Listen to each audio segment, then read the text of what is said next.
on his car in an inconspicuous place, and they just keep stacking them up to see how many he'd get throughout the years.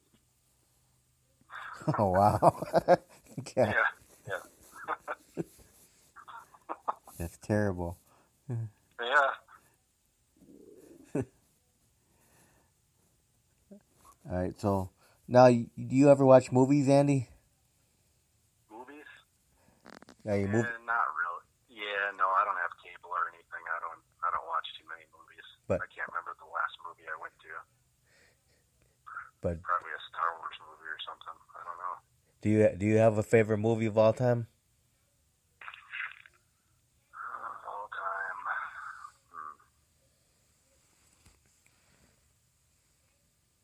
I don't know what that would be. Yeah, maybe Star Wars. I don't know. I was into those for a while. Yeah, the original 3 Star Wars. Yeah, the first ones. Yeah. Like Return of the Jedi was the best one, I think.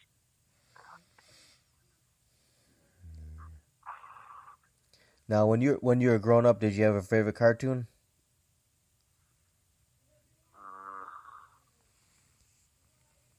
Yeah, I don't remember that. Yeah. You know, like some people like it was Tom and Jerry or Looney Tunes or what? Yeah, I remember. I watched all that stuff, Bugs Bunny and Elmer Fudd and all that stuff. Yeah, I don't remember what my favorite was though. How about TV show? Did you have a favorite TV show when you were growing up? What would that be?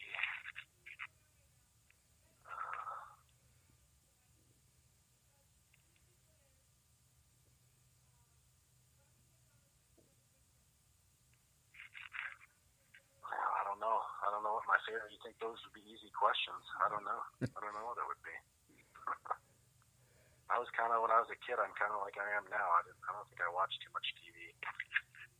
I do remember, though, when my dad was always watching Diamond P, you know, when probably in hindsight was one of the more interesting drag racing times, you know, eras, whatever, that I was, even back then in the 80s, I was still wanting to watch cartoons. So I guess cartoons were my favorite. I was younger.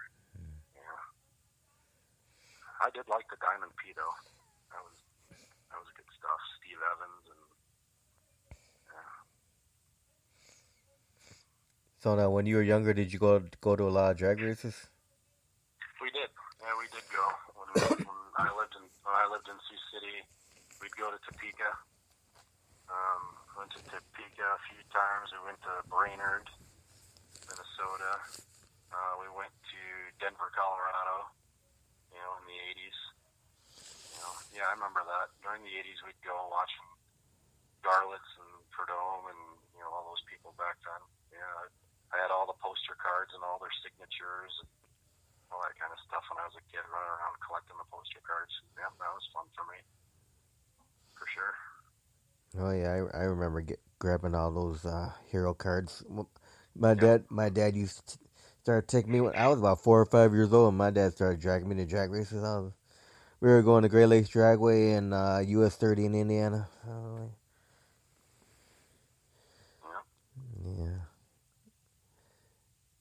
Yeah, Broadway Bob, man. There'll never be another Broadway Bob. Yeah, I remember going there when I was I moved here, I think, in 1990, 91, something like that. We would go there, me and my friends, when we were in high school, and you'd camp out there, and they'd always have their Labor Day weekend spectacular and all that. And those were good shows. I mean, you'd go there, and maybe you'd have John Force, or you'd have some big show act coming in, and he'd have the monster trucks, and you know, he'd have things out back, combines burning each other, and just all big machines for kids, you know, all this stuff. But it was a good show. And I remember back in the day that you'd have the drag racing during the day, and then you'd have the fast cars, you know, and then you'd have the exhibition, and it was a fun time, you know. Oh yeah, Broadway is a good promoter. Yeah, he's a legend, you know. He packed the place. How many places can do that now? Sitting on that front end of the Green Mama jet car. Yeah. With a beer Yeah, in his hand. yeah. He hangs on the side there with his crazy pants and his beer. Yeah, I remember that. Yep. Wearing those crazy sunglasses. Yep. Yep.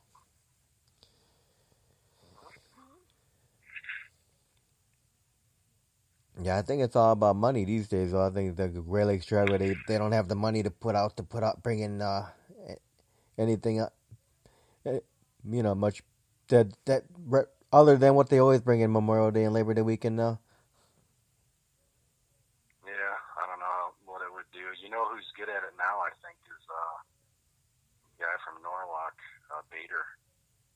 I remember we'd go to the points races at Norwalk, and there'd be as many people at the points race as there were for the national event. He really did a good job. Because like every Memorial Day and Labor Day weekend would always be Doc Holliday and Baz Youngs. I love those two guys for Night Show Funny Cars, but it would be nice to see some other guys come in too. Yep. Yep. Yep. Then like you got the same Nostalgia Pro Stocks, and then you got the front engine dragsters, Jim Young and Tim Cohn and all them. Not knocking anybody, like I said, they're all great guys, but it would be nice to see some new drivers come in the track. Yeah. Well, they were gonna bring in like 5 or 6 all funny cars for Labor Day weekend, but it got rained out. Otherwise, they were gonna have like yeah. We've talked about that, me and Ray and Randy, about having alcohol funny cars there, but the problem is if it's on Labor Day weekend, I'm not going because I'm going to the U.S. Nationals, and it just depends when it is, and unfortunately, it's still a whole bunch of money to go, even though it's so close. And I think for the fans, I don't think they, me and Ray, it would be bragging. I mean, nobody's going to want to go out and run 573. I mean, we're not going to do that. We're going to try to beat each other, and they know it. I mean, if the fans are watching and we run 553 or 563, it looks the same. They're happy as long as it's a good race. Yeah. Yeah, because they had all that rain that Labor Day weekend. They got all muddy and stuff. Then they had a reschedule for a one-day event only in September 22nd, but none of the all-car funny cars could make it to that one. Because they already had another event scheduled for that night. Oh, okay. Because they were supposed to have the Detroit Tiger was supposed to be there, and Roadshow, and I forget there was like 4. At least 5 or 6 alcohol funny cars were supposed to run it for Labor Day weekend though. Oh, okay. Yeah. I mean, if the timing's right, it's probably something that'd be an okay thing to do. It just depends when it is and what else is happening in the season. Yeah. So now, for people to find out, what you're up to, what your schedule is, what's the best way for people to follow you? Well, we have the page on Facebook. Becky does it. I don't do it. She does a good job. Even the races she doesn't go to, letting people know what we're running and how we're doing. But as far as the schedule goes, it's kind of hard to say because a lot of times I don't even know. So I just kind of do it a couple races at a time. Depends. There's a lot of things that depend on which races we're going to go to. I'd like to go to all of them, but it just depends how we're running and what else is going on. So if you were in drag racing, what do you think you'd be doing? If I wasn't drag racing? Yeah, if you weren't a drag racer. I'd probably have a shop that's 3 times as big as I have now, and maybe retired. I don't know. I don't know what I'd be doing. Yeah, probably more into the shop. This last year I've spent a lot more time there, and obviously the performance of the car shows. I'll stay at work late, working at the shop and trying to finish everything up. Part of the deal for the reason, part of the reason for that is that I want to try to get the shop to run on its own, where I have a service writer and maybe an A-tech that can diagnose the cars and get everything right. And I have good people there now, but it's running the shop is a lot harder than just fixing the cars. It takes a lot of work to do, and I'm trying to make it so the place runs on its own, so that I can go to more races and maybe have some time off. So right now for me it's 6 days a week, 9 to 5, and then if I'm in the middle of race season at the end of 5 o'clock, I'm going working on the race car till midnight every day, except for the weekends that I'm racing. And it got to be a lot. It got to be too much. It seems like there was never a break. The season was over, and then it started right back up again. So I wanted to make it so I could have a couple more days off. So that has been my focus the last couple of years. All right. So now, Andy, if someone were to come up to you and they said, Andy, here's $500 million. We want you to build a brand new drag race track. What kind of features would you want to put into a new track, and where would you even think about building a new track at? Well, it's too close to Joliet to build it here, isn't it? Yeah. Oh, I don't know. I think Charlotte did a real good job. Only thing I would change about Charlotte is how you pull the cars around to stage them. It's kind of tight making that turn there, so maybe a little more area in front. But yeah, he did a good job with how he arranged everything and all the. I'd say that's as far as facilities go. That one in Vegas, doesn't the guy own both of those? Maybe they do. But I think those are the nicest facilities, the most modern ones, for sure.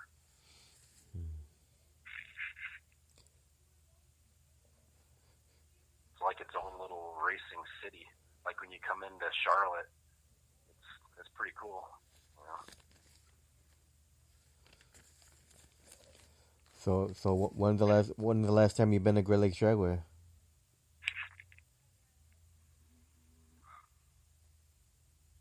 Well, I was there this year, or last year, 2018.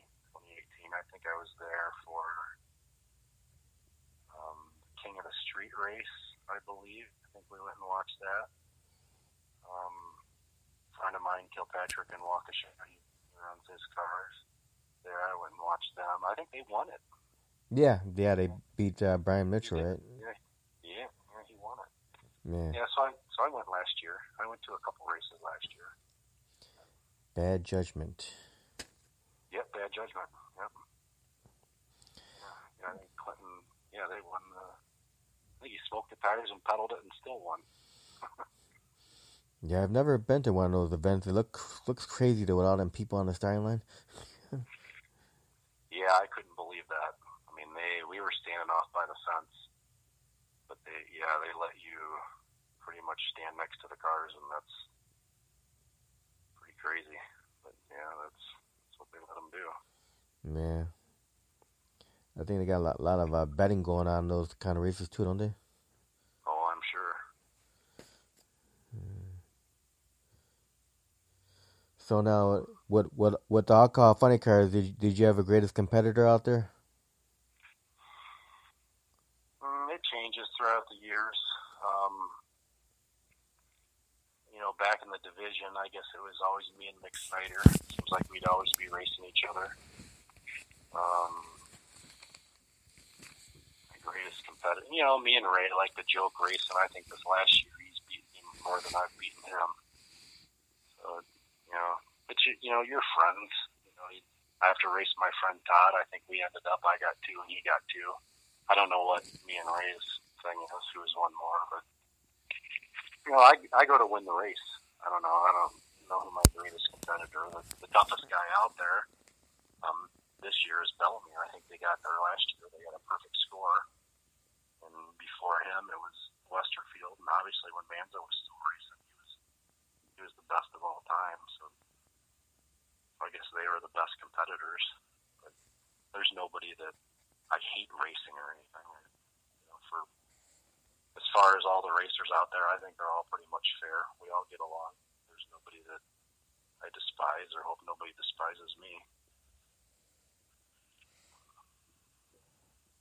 Yeah, drag racing's all one big family. Yeah. Yep. Until you get on the start line with that person. Yeah, then it's but you don't even think about that. You just do the best you can. You're racing the racetrack, and when it's over, you have your couple seconds to come back to reality when you pull the parachute, so you don't have to wring their neck if they beat you, right? Yeah. So, this next question is how important do you think it is for kids to come out in this day and age to watch drag racing? You know, it's interesting. It's one of my ex-employees. I think he's down in Florida now.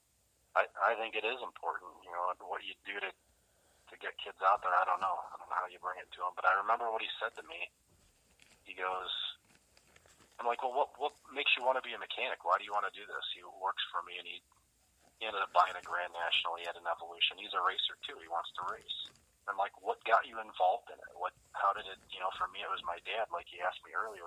Right. And he says it was Fast and Furious. And I'm like, well, I mean, that's definitely, but if you think about it, that's good. Because it gets younger people, you know, you see it's not the most realistic thing, right? Obviously, but at least if you're a younger kid, it gets you interested in it, and you're excited, and you know, get you involved in it. Just like the way maybe Top Gun did for fighter pilots, and you know that kind of stuff gets people excited about it. So, yeah, you know, to be out there, and you never know what flips some kid's trigger when they're watching something. They see something cool, and they decide they like it. You know, that's definitely cool. Yeah.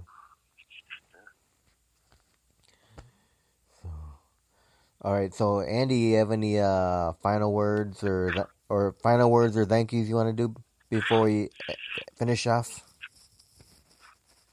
Oh, I don't know. Getting hungry. Time for dinner. What's for dinner? No, obviously, yeah. To everybody that's come with me through the years, and I'm lucky to be able to do this. And for people listening that don't think you can't do it or don't think you can do it, I mean, it's ridiculous. Anybody can do it. If you want to do it bad enough, just keep trying.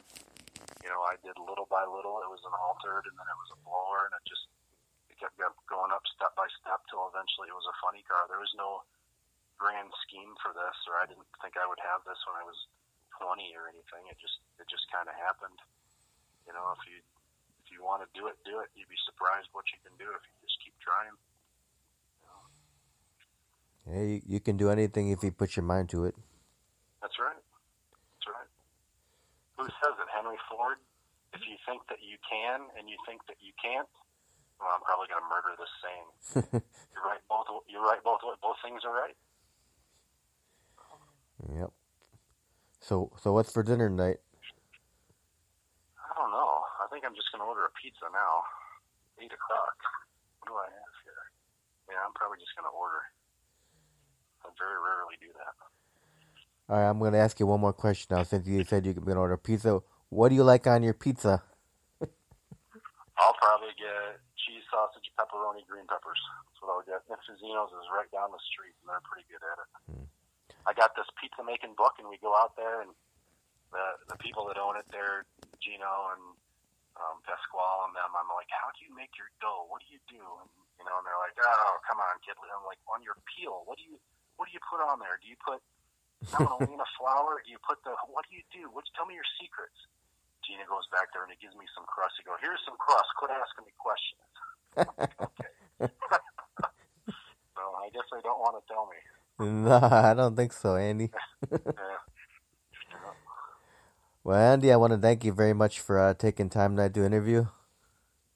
Sure, no problem. Thanks for inviting me. No problem. Hope you had fun. Yeah. We'll do another one in the future when you get a funny car and you get running again. We'll check up on you and all that good stuff. Okay, sounds good. And you enjoy your pizza, and you have a great All night. right. You too. Thank you. Okay, bye-bye.